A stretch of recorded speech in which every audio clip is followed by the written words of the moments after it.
Good morning everyone. How are you? Hope you all are well and healthy at your places. आप लोग सब सही होंगे। अभी हमारी बात हुई थी, अभी परसों जब हमने क्लास शुरू की थी, तो कल और परसों तो उसमें प्रॉब्लम ही आ रही थी, मेनली नेटवर्क की प्रॉब्लम आ रही थी। तो कई बच्चे कनेक्ट नहीं हो पाए और जो कनेक्ट हो पाए उनकी आवाज़ें क्लियर नहीं आ रही थी। तो अल्टीमेटली मेरी वॉइस भी क्लियर नहीं आ रही थी। तो इसका एक मैंने हल निकाला है। तो we will start online classes, but we will use the another mode that we call YouTube. तो यह लेक्चर मेरा यूट्यूब में आपके लिए उपलब्ध है। तो आज हम बात करेंगे इंटरनेशनल ट्रेड के बारे में। और इंटरनेशनल ट्रेड जो सब्जेक्ट है ये बहुत रेलेवेंट सब्जेक्ट है और बड़ा समसामयिक सब्जेक्ट है।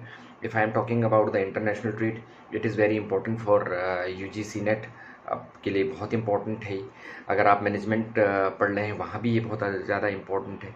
इसके अलावा अगर आप अन्य तैयारियां भी कर रहे हैं, आपको इंटरनेशनल ट्रेड और इसके बारे में जानना बहुत आवश्यक है, क्योंकि इंटरनेशनल ट्रेड में आयात निर्यात से लेके WTO और गेट समझौते से लेके पूरे इसकी ऐतिहासिक पृष्ठभूमि को सम्मिलित किया जाता है, जो बहुत सारे सब्जेक्ट्स के लिए आज रेलेवेंट है, स्पेशली कॉमर्स और मैनेजमेंट और जो इंटरनेशनल ट्रेड के विद्यार्थी हैं उनके लिए।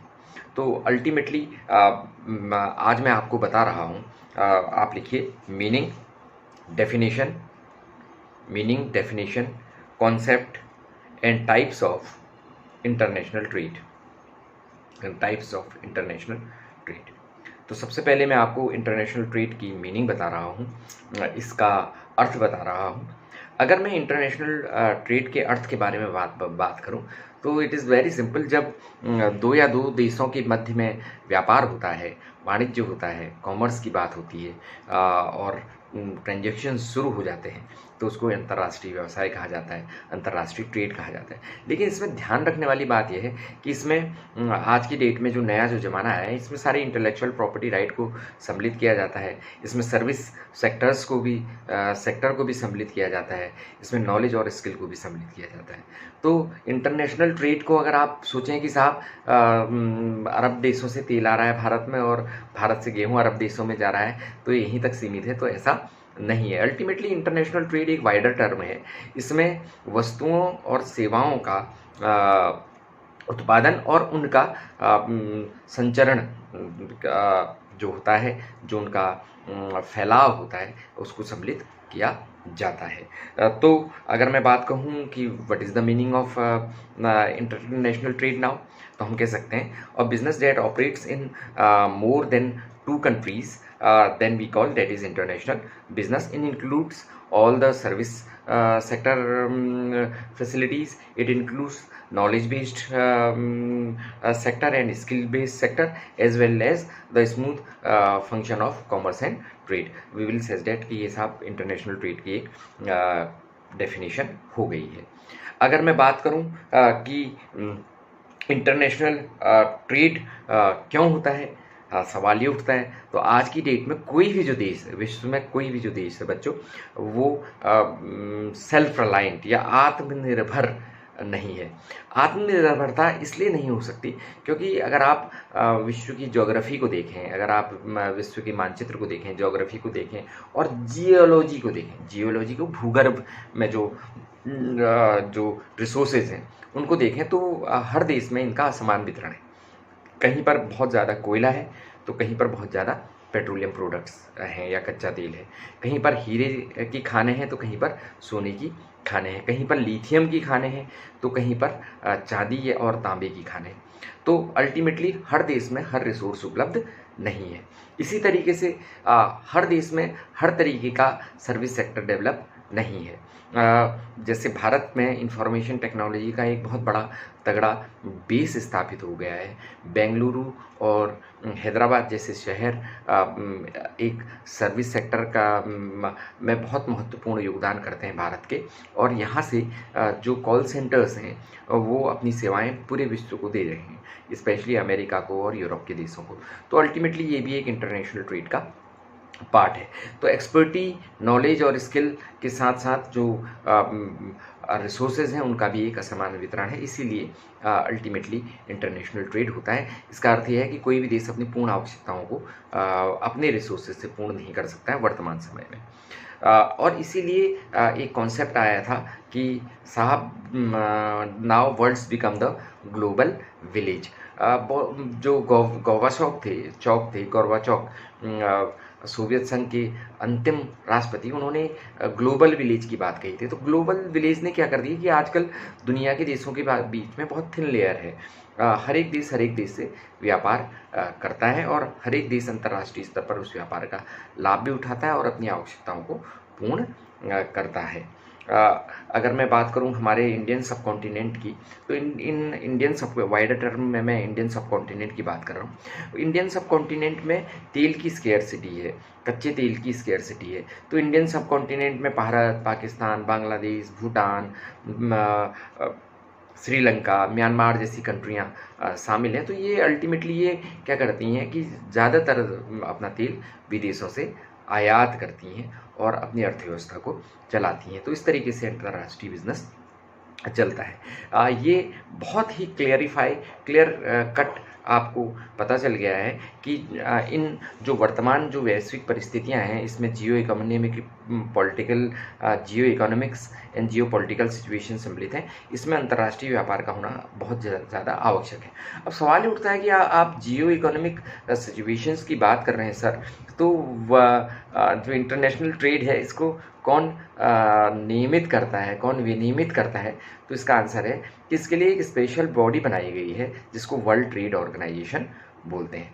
वर्ल्ड ट्रेड ऑर्गेनाइजेशन के बारे में मैं आपको विस्तार से बताऊंगा और इसके बारे में पूरा एक लेक्चर भी दूंगा। और इसमें इसकी पृष्ठभूमि 1950 से शुरू हो गई, लिखी गई थी और उसके बाद गेट के एग्रीमेंट्स हुए थे और वर्ल्ड ट्रेड ऑर्गेनाइजेशन का जो मसौदा है उसमें भारत की संसद ने भी हस्ताक्षर कर रखे हैं, उसको पारित कर रखा है।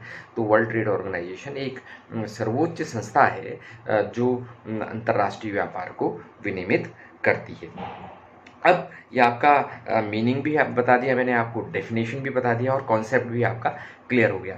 अब टाइप्स क्या होते हैं इंटरनेशनल बिजनेस के, तो किस तरीके से ये किया जाता है, तो आप समझ लीजिए इंटरनेशनल बिजनेस करने के लिए दो चीज़ें होती हैं। एक तो होता है इम्पोर्ट, एक होता है एक्सपोर्ट, और एक तीसरी चीज़ भी होती है जिसको बोलते हैं री एक्सपोर्ट या इंट्रापोर्ट, है ना, या इंट्रा एक्सपोर्ट, है ना।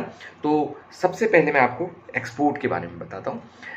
एक्सपोर्ट का मतलब ये होता है कि आप अपने देश में चीज़ों का उत्पादन करते हैं, सेवाओं का उत्पादन करते हैं और उसको विदेशों को भेजते हैं, तो वो एक्सपोर्ट कहलाता है। एक्सपोर्ट जितना ज़्यादा होगा उतना फ़ायदेमंद किसी भी देश की अर्थव्यवस्था के लिए होता है। दूसरा होता है इंपोर्ट। इंपोर्ट का मतलब है कि बाहर से वस्तुओं को अपने देश में लाना, और बाहर से ये वस्तुएं कहाँ से आएंगे आपके पास, ये अन्य देशों से वस्तुओं को आप क्या करेंगे, खरीदेंगे और खरीद के अपने देश में इनका प्रयोग करेंगे, तो इसको बोलते हैं इंपोर्ट। तो एक्सपोर्ट और इंपोर्ट का कॉन्सेप्ट क्लियर हो गया, लेकिन ध्यान रहे इसमें एक बैलेंस ऑफ ट्रेड भी मैं आपको आगे पढ़ाऊंगा। बैलेंस ऑफ ट्रेड में क्या होता है कि आपके जो इंपोर्ट हैं वो हमेशा कम होनी चाहिए, एक्सपोर्ट ज़्यादा होनी चाहिए, तभी अर्थव्यवस्था को लाभ होता है। हालांकि जो बैलेंस ऑफ ट्रेड का पूरा एक नया चैप्टर है, I will explain it in future, मैं आपको उसके बारे में डिटेल से बताऊंगा। एक होता है री एक्सपोर्ट, जिसको इंट्रा एक्सपोर्ट भी बोलते हैं। ये री इम्पोर्ट का मतलब ये होता है कि कई बार क्या होता है, कुछ देशों से कई चीज़ें आती हैं और एक्स देशों की ये चीज़ें वाई देश में आ रही हैं और वाई देश को उसमें कुछ नई चीज़ ऐड करके इनोवेशन करके उसको कच्चे माल से पक्के माल में बदलकर दूसरे देश को भेज देता है, तो उसको री एक्सपोर्ट का कॉन्सेप्ट भी बोलते हैं। तो ये तीन चीज़ें हैं, इसको आपको क्लियर होना चाहिए और इसको आप देख लेंगे, इनकी डेफिनेशंस को आप देख लेंगे और खुद इसके बारे में तैयारी करेंगे। ये कॉन्सेप्ट आपका क्लियर हो गया। अब सवाल उठता है कि साहब फीचर्स क्या होते हैं, इंटरनेशनल बिजनेस के फीचर्स क्या होते हैं। तो इंटरनेशनल बिजनेस के अगर मैं फीचर्स की बात करूं तो सबसे पहला फीचर होता है कि involvement of 2 and more countries. हमेशा इंटरनेशनल बिजनेस बायलैटरल होता है या यूनिलैटरल होता है ना, बायलैटरल होता है, ट्राइलैटरल होता है, या फिर बहुत सारे देशों के साथ किया जाता है। तो अल्टीमेटली क्या है, involvement of 2 and more than 2 countries, कि कोई भी अंतर्राष्ट्रीय व्यापार है उसमें 2 या 2 से ज़्यादा देश शामिल होंगे और इसमें दोनों देश अपनी सहमति से व्यापार करेंगे। दूसरा क्या है, पेमेंट इन फॉरेन करेंसी।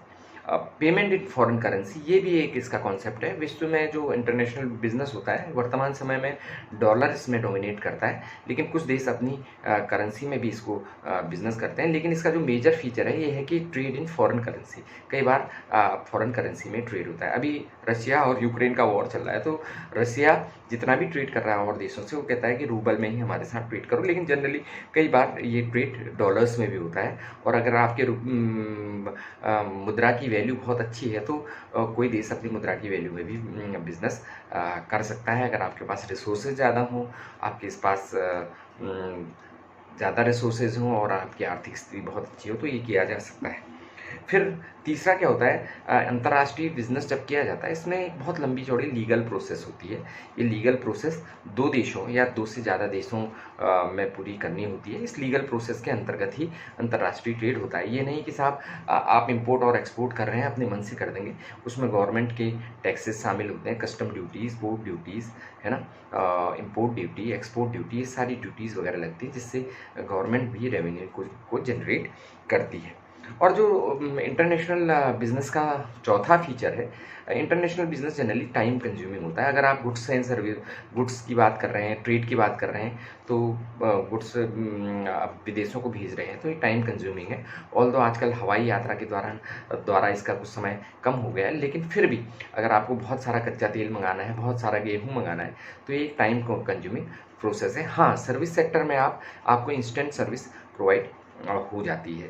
अगर आप अमेरिका में कोई काम इंडिया से करवाना चाह रहे हैं, तो आपको कॉल सेंटर में कांटेक्ट करना पड़ेगा, तो सर्विसेज प्रोवाइड हो जाती हैं, वो बहुत ज़्यादा टाइम कंज्यूमिंग नहीं होती है। लेकिन जो कन्वेंशनल जो बिज़नेस करने का तरीका है, जिसमें हम चीज़ों का या वस्तुओं का आदान प्रदान करते हैं, तो उसमें तो ये टाइम कंज्यूमिंग होता ही है।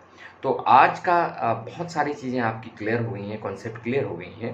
अब मैं आपको एक क्वेश्चन देना चाहूँगा और आपसे ये पूछना चाहूँगा कि आपको ये कॉन्सेप्ट क्लियर हुआ है या नहीं। ये आप मेरे को मेरे यूट्यूब चैनल में मेरे को सब्सक्राइब भी करेंगे और ये भी बताएंगे कि आपको ये चीज़ें समझ में आई हैं या नहीं आई हैं। आज का क्वेश्चन है, लिखिए, what is the meaning, definition and types of international business. यह आपका क्वेश्चन है, आप इसको कीजिएगा। सिलेबस मैंने आपका डाला हुआ है, आप उस सिलेबस के अकॉर्डिंगली पढ़ाई करेंगे और कल अगर पॉसिबल हुआ तो मैं आपके लिए एक लेक्चर और डाल लूँगा। अगर नहीं डाल पाया तो definitely I will send some subject material to you.